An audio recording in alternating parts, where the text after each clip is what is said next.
አዎ ይሄንንም ፖለቲካ ነው የምትሉት? አዎ የመንበረ ብርሃን ቅድስት ማርያም ካቴድራል ካህናት ዛሬ ፖለቲካ ሲናገሩ አረፈዱ ብላችሁ ነው የምትናገሩት። እኛ ፖለቲካ አይደለም እየጸለይን ነው። ይሄን ነገር የሚያስወግድ እግዚአብሔር እንዲያመጣ መጸለይ ስላለብን የጸለይ ነው። ለሞቱትም ነፍሳቸውን እንዲምር። ተመልካቾቻችን እንደምን ሰንብታችኋል? የብርሃን ቴሌቪዥን ዛሬ እሁድ በዚህ በቅድስት ማርያም ካቴድራል ቶሮንቶ እንገኛለን። እንግዲህ ከቅዳሴ በኋላ የቅድስት ማርያም ቤተክርስቲያን አስተዳዳሪ የሆኑት ሊቀ ካህናት ምሳሌ እንግዳ በተለይ በሰሞኑ በግፍ ለተገደሉና በህገ ወጥ መንገድ ለሚጨረሱ ወይ ደግሞ ኢትዮጵያውያኖች ፍትሐት እንዲደረግ አድርገው ፍትሐት ተደርጓል። እንግዲህ ኢትዮጵያ ውስጥ ብዙ ጊዜ ቤተክርስቲያኖችም ዝምታ ሰብረዋል። ማህበረሰቡ ዝምነሳቸውን ንግግርና በአጠቃላይ ስለ አለው ሁኔታ ስለ ፍትሐቱ ከሊቀ ካህናት ምሳሌ እንግዳ ካስተላለፉት መልእክት ይዤላችሁ ቀርባለሁ። በሚቀጥለው ኖቬምበር 15 2025 ዓ.ም በ515 ብሮድዌይ አቬኑ ላይ በሚደረገው የብርሃን ቴሌቪዥን ዓመታዊ በዓል ላይ አንቨርሰሪ እንድትገኙ። በኢትዮጵያ ምድር ሊደረግ የማይገባው በየጊዜው እየተደረገ ነው። አዲስ አይደለም። ይሄ ሞት እየተለመደ ሄዷል። አሁን አስከፊ የሆነ ሰዎች ከሞቱ በኋላ ጡታቸውን የሚቆረጡበት የሚገፈፉበት ምን አይነት ሀገር ነው የፈጠር ነው የደረስንበት? ይሄ እኮ በእውነቱ በጣም በኢትዮጵያ መሆን የማይገባው ነገር ነው።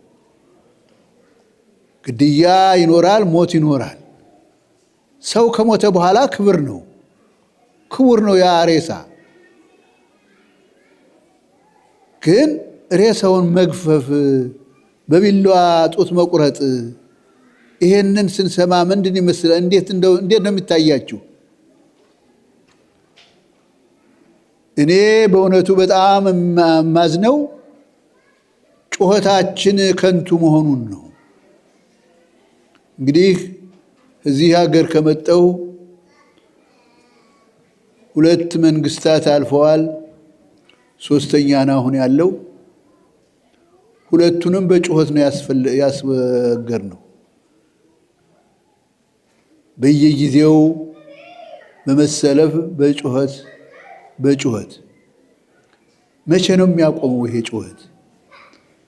መቼ ነው የኢትዮጵያ መንግስት ትክክለኛ ሆኖ ህዝቡን የሚጠብቀው?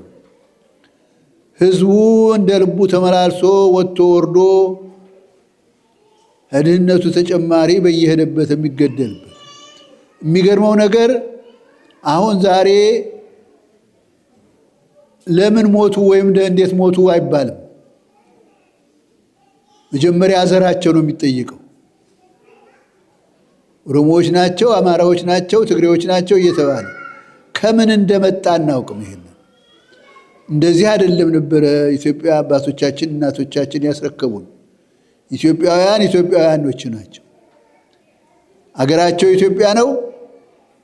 በሄዱበት ሁሉ በሰላም ይኖራሉ። አንተ ከዚህ ነህ አንተ ከዚህ ነህ የሚባል አልነበረም። አንዳንድ ባለየ ቢኖር መንግስት ይቆጣጠረው ነበር። እኔ ይቅርታ አድርጉልኝና መንግስት አለ ብዬ አልልም። እንግዲህ ፖለቲካ ተናገረ ልትሉ ትችላላችሁ። ህዝብ ሲሞት ህዝብ ማን ጠብቀው? የ2 ዓመት ህፃን ልጅ አውጥቶ መግደል ምን ይባላል? ይሄ ምን ሊያደርግ ነው? የ2 ዓመት ህፃን አውጥቶ መግደል።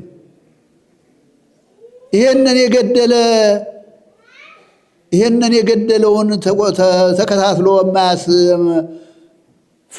ፍርድ የማያሰጥ ከሆነ ምን አይነት መንግስት አለ ብሎ ማለት ይቻላል? የ2 ዓመት ህፃን እንደው በእውነቱ በጣም አሳዛኝ ነው። ዛሬ ጸሎት እናድርግ ያልነው ለነዚህ ሁሉ ነው፣ ለ2 ዓመት ህፃን። እንግዲህ በጦርነት ሰው ያልቃል፣ እርስ በርሱ እየተጋዳደለ ነው። ይሄ ደግሞ የቆየ ነው። ያ አይደለም የሚገርመው። በጦርነቱም መካከል የሞቱትንና እህቶችና እናቶች ጡታቸውን ቆርጦ መግፈፍ ከምን መጣ? ኢትዮጵያ እኮ እንደዚህ አይደለችም። አባቶቻችን ያስረከቡ እንደዚህ ያለ ሀገር አይደለም። መፈቃቀር ነበረ። በየሄድንበት ምንም ነገር ጥያቄ ሳይኖር በኢትዮጵያዊነታችን ብቻ ቋንቋውን እንኳን ባንችለው በጥቅሻ እየተነጋገርን ነበር የምንኖረው። ይሄንን ማት በምንድን ምክንያት እንደመጣ አላውቅም እና እግዚአብሔር እንዲያስወግድ እንጸልያለን። የተከበራቸው የክርስቶስ ቤተሰቦች፣ እኔ በእውነቱ በመጨረሻ የምናገረው የኢትዮጵያ ሕዝብ አትግደሉን ብሎ መነሳት አለበት። አትግደሉን ማለት እንዴት ያቅተዋል? አትግደሉን አይልም እንዴ? ግን ያ ቀርቶ እከሌ አልተነሳም፣ እከሌ አልተናገረም እየተባለ ክስ ብቻ ነው የምሰማው። ከክስ በፊት አትግደሉን ለምን አይልም ሕዝቡ? አሁንም አትግደሉን ብለን እንጸልይ። አትግደሉን ነው ማለት ያለበት። እግዚአብሔር አምላክ የሞቱትን ነፍሳቸውን ይማረ። አሁን እዚህ በመቀጠል ፍትሐት እናደርጋለን ለሞቱት አባት ወገኖቻችን። እንግዲህ ከ2 ዓመት ሕፃን እስከ 70 ዓመት ሽማግሌ ባለፈው የተገደለው በአርሲ እና ይሄ በእውነቱ በጣም አሳዛኝ ነው። ይሄ የመጀመሪያ አይደለም እና ስለዚህ እግዚአብሔር አምላክ መጨረሻ እንዲያደርገው ጸሎት እናድርግ።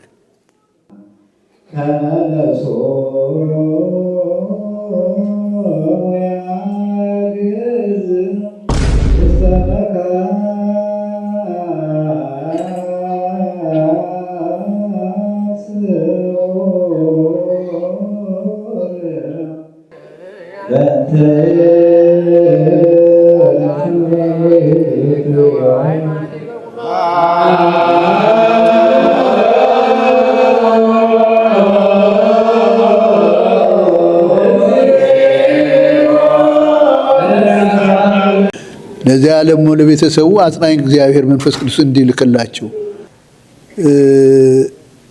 አዎ ይሄንንም ፖለቲካ ነው የምትሉት? አዎ የመንበረ ብርሃን ቅድስት ማርያም ካቴድራል ካህናት ዛሬ ፖለቲካ ሲናገሩ አረፈዱ ብላችሁ ነው የምትናገሩት። እኛ ፖለቲካ አይደለም እየጸለይን ነው። ይሄን ነገር የሚያስወግድ እግዚአብሔር እንዲያመጣ መጸለይ ስላለብን የጸለይ ነው። ለሞቱትም ነፍሳቸውን እንዲምር። እንደ እናቶች በብዛት አላቸው እዚህ። የ2 ዓመት ልጅ ሲገደል እንዴት ብሎ ነው ሆዳቸው የሚችለው? አውጥቶ እኮ ነው ቤቱ የ2 ዓመት ልጅ የገደሉት። እና ይሄ በጣም አሳዛኝ ነው። ለዚህ ዝም የሚል አይምሮ ያለን አይመስለኝም። እንዲያው ምንም ምክንያት የለውም። ምንም ምክንያት የለውም። ይሄ ደግሞ ከአገራችን ከታሪካችን ልዩ የሆነ ነው። በታሪካችን ከየት ነህ ተብለንም ተጠይቀን አናውቅም። እኔ ከጎጃም ወደ ሸዋ ስመጣ ሰላሌ ውስጥ እየዞርኩ እየለመንኩ ተማሪ ነኝ።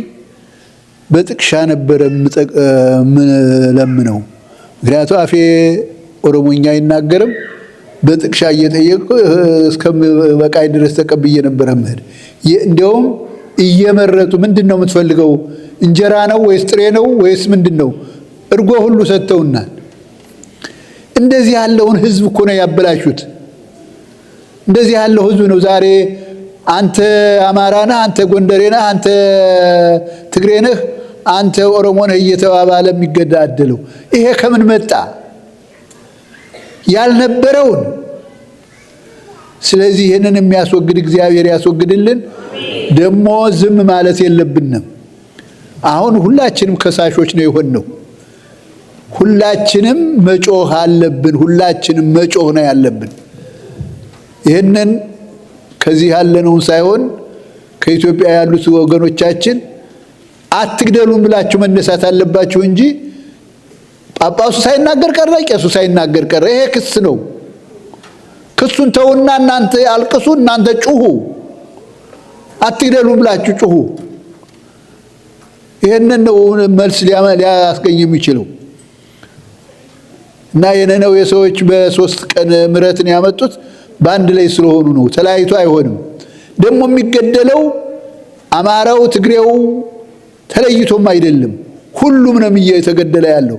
በሁሉም ቦታ ሞት አለ፣ በሁሉም ቦታ መቅሰፍት አለ፣ በሁሉም ቦታ መገዳደል አለ። ይሄ የዚህ ነው ብላችሁ ፍርድ አትስጡ። እግዚአብሔር ምሕረቱን እንዲያመጣ አእምሮአችንን እንዲያስተካክል መጸለይ አለብን እና እግዚአብሔር አምላክ ጸሎታችን ይቀበልልን፣ ነፍስ ይማርልን። አቡነ ዘበሰማያት